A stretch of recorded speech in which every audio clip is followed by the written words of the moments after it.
Hello everyone, my name is Nahimana Valerie.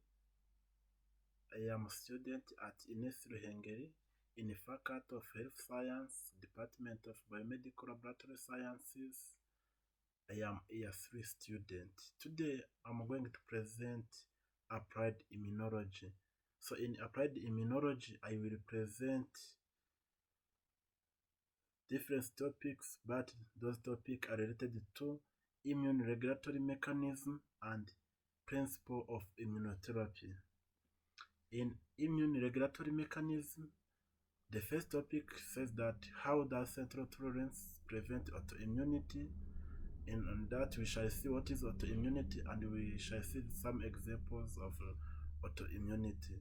The second one is what are the immune checkpoints and why are they important, and also the third one is how cytokines regulate immune response. So in principle of immunotherapy, I will talk about how how are monoclonal antibody produced and how do they work in immunotherapy. And the last one is the principle behind checkpoint inhibitor therapy. So in the beginning, we shall start on the mechanism of immune regulatory mechanism, where we shall see by definition we have to see what is central tolerance. Central tolerance is the in the applied immunology refers to the process by which immune system eliminate or inactivate self-reactive lymphocytes during their development in the central lymph organs. Once we say the lymphocytes, you have to get automatically T cells and B cells. So their lymphocytes, as you know, all cells are originated in the bone marrow, but they grow in different tissue. So this T take the name of T because they grow in the thymus. So and also have to see what is autoimmunity. Autoimmunity is a pathological condition in which the immune system mistakenly attacks the body's own tissues, cells, or organs, recognizing them as foreign. This results from a failure in the mechanism of immune tolerance, particular central or peripheral tolerance. So this means that during the activities of the immunity, as well as I have seen, the immunity is the ability of the body to avoid or to fight against the infections. So then it means autoimmunity means, once we say autoimmunity is combination of two words. Auto means self and immunity means the ability of the body to avoid the infections. So this can occur when this immunity work improperly to avoid infection, and they recognize their own body's cell, tissue, organ as the foreign, and thus they attack them mistakenly, and they can cause some disorder we call it autoimmunity or autoimmune disease. So here is this is the we have a good example for autoimmunity. This is multiple sclerosis, is a types of autoimmunity. You see, this is the normal nervous cell. This is nucleus. This is the nucleus of the nerve cell. This is dendrites. This is myelin sheaths. This is terminal axon. This myelin sheath is there to help to prevent over transmission of impulse. This is like a cover to insulate this axon. So in case of infection, as you have seen, there is some bacteria that can release some toxin or that can affect the nerve cells. Here we have some cells where we have like Clostridium species can attack this these nerve cells. We have chlamydia species that can attack this. Neisseria meningitis can attack this, can cause meningitis. This is infection of the brain, just the membrane that cover the brains.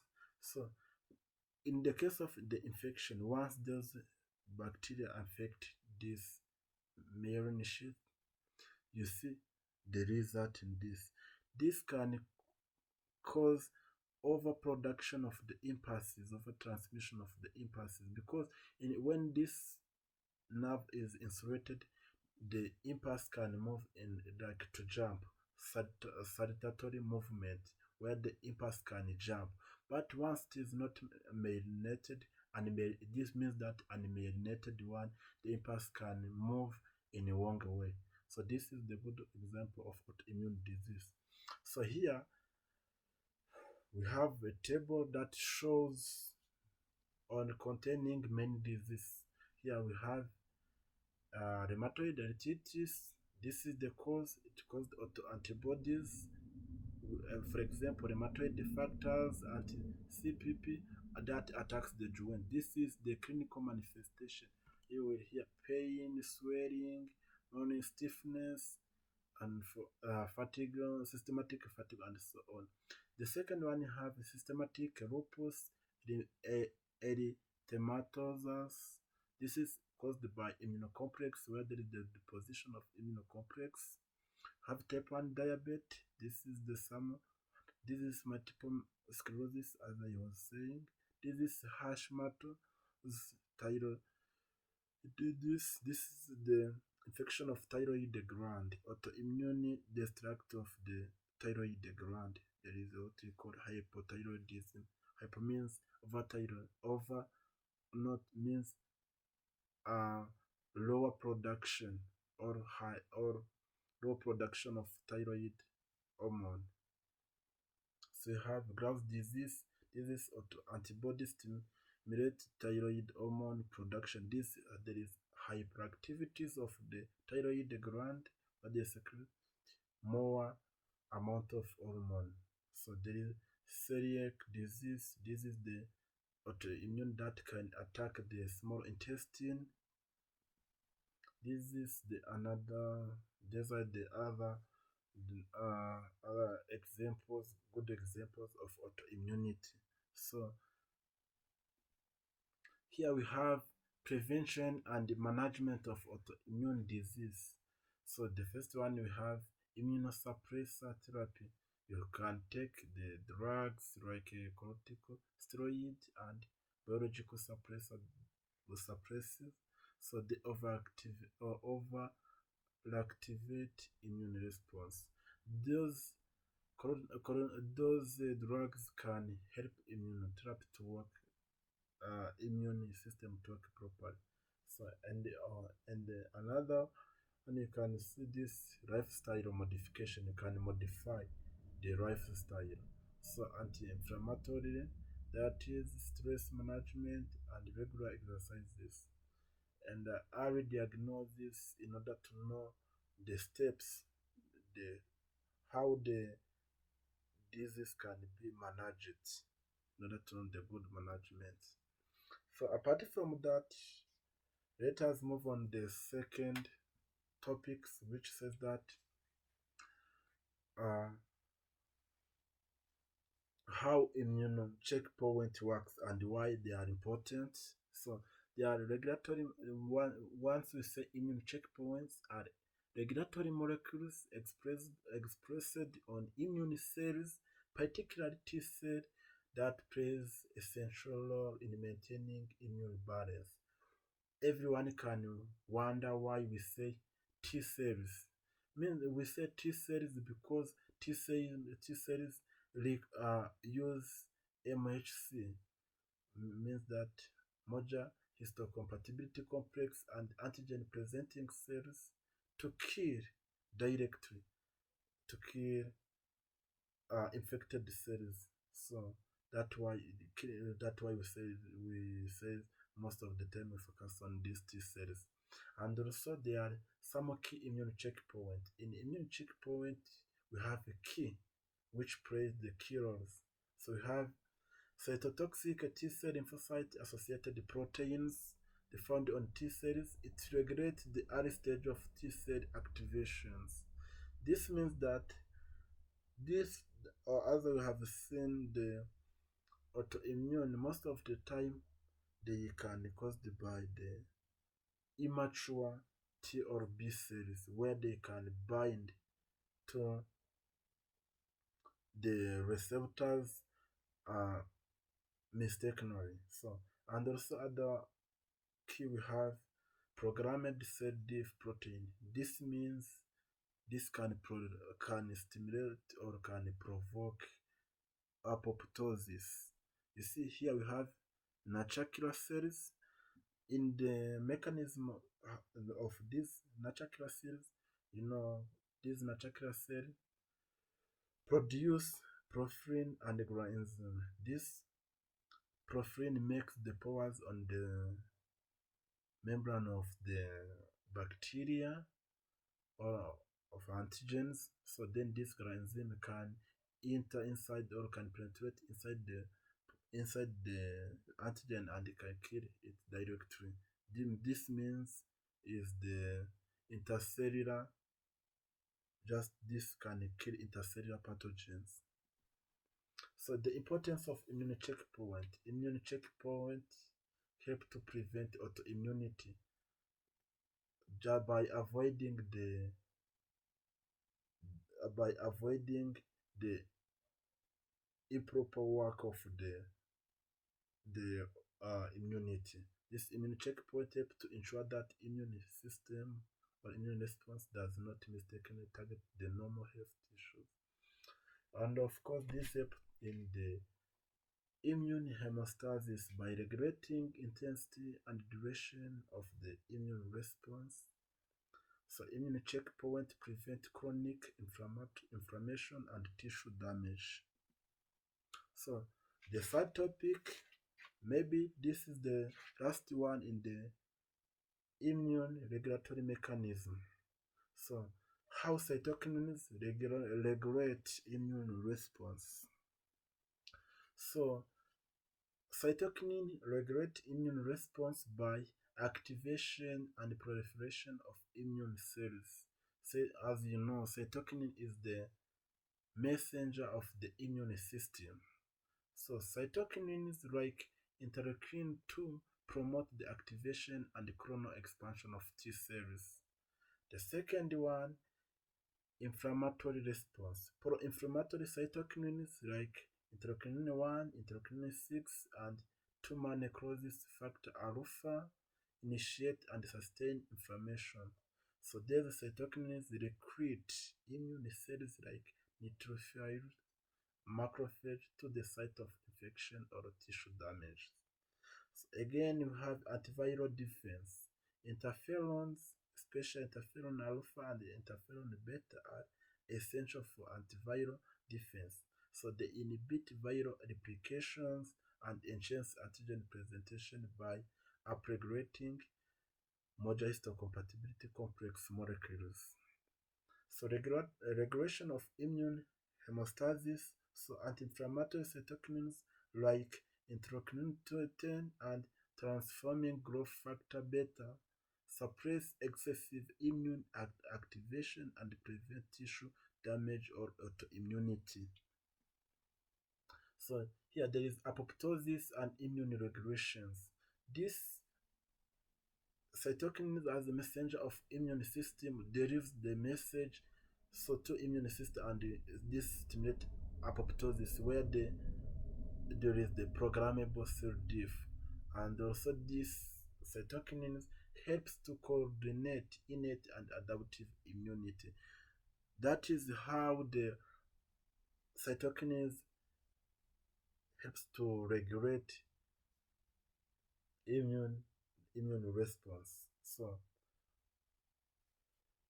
allow me to move on to proceed to principle of immunotherapy. The principle of immunotherapy, here we have How are the monoclonal antibody produced and how they do work in immunotherapy? So, monoclonal antibody are laboratory made protein that is mimic the immune system's ability to fight against harmful pathogens like viruses and cancers.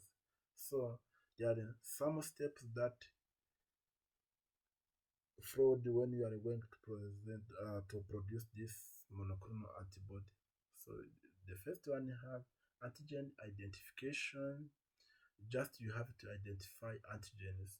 Um, Everyone can wonder how can I do this. You see, you have to take the cancerous cell. We call it myeloma. The another one you call this next one is immunization.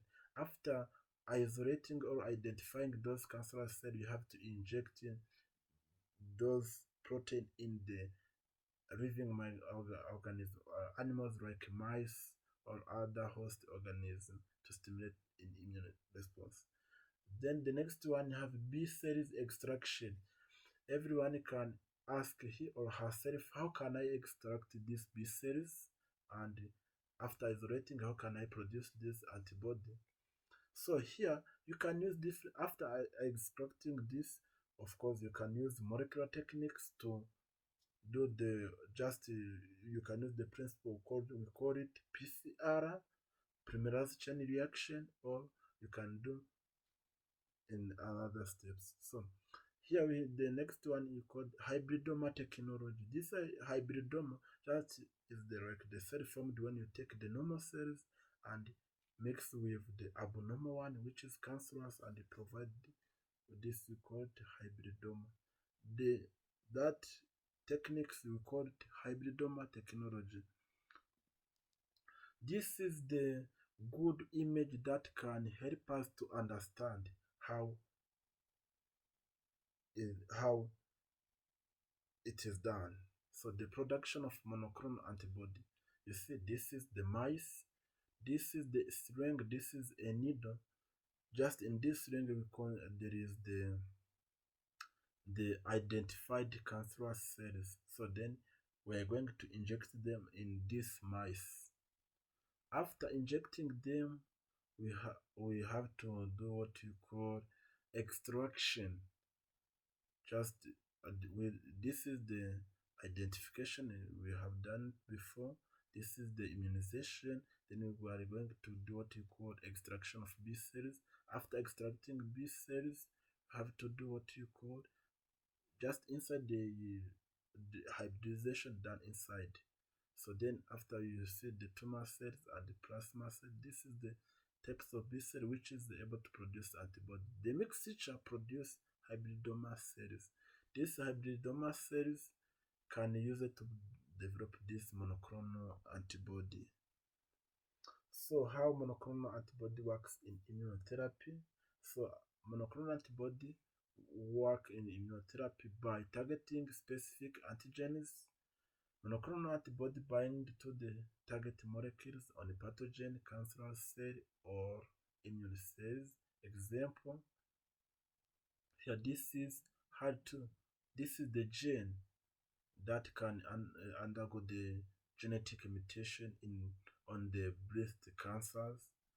So of course, there is here we use this monoclonal antibody in histotechnology where we are diagnosing these cancer cells, in, and also we use them in the immunohistochemistry and immunocytochemistry where we do diagnosis. So neutralizing pathogen. So this monoclonal antibody, because they are too specific, we use them to neutralize the pathogens. So of course, monoclonal antibody are used in immune system activations, act as a flag to attract immune cells. Example, macrophage, natural cells to destroy the target cell. Immune checkpoints, so and also drug or toxin delivery, cytokinin migrations. So that is how we can use the monoclonal antibody. So allow me to move on the last one, which says that principle behind checkpoint inhibitor therapy. So checkpoint inhibitor therapy is based on the principle of blocking immune response, immune checkpoints, regulatory molecules that moderate the immune system. So these checkpoints are important for maintaining immune balance by preventing excess immune response that could harm normal tissues. This means that this checkpoint inhibitor therapy is based on the principle of blocking immune checkpoints. As you have seen, the immune checkpoints are used to maintain balance of the immune response, to maintain hemostasis, to prevent autoimmunity. So the inhibitors come to block, to inhibit the action of the immune checkpoint. We have a good image that can help us to understand. You see, this is the receptors of the immune checkpoint. You see, these are the receptors. We have the receptor. This is the substrate. This is the receptors. So this immune checkpoint, this checkpoint inhibitors come and to bind to the receptors of immune checkpoint, uh, to tighten permanently in order to inhibit the activities of immune checkpoints. So that that is how the checkpoint inhibitor therapy can inhibit the activities of immune checkpoint. So thank you for your attention. So here the last slide is a reference where we got our information. So I hope this will find everyone well. Thank you so much.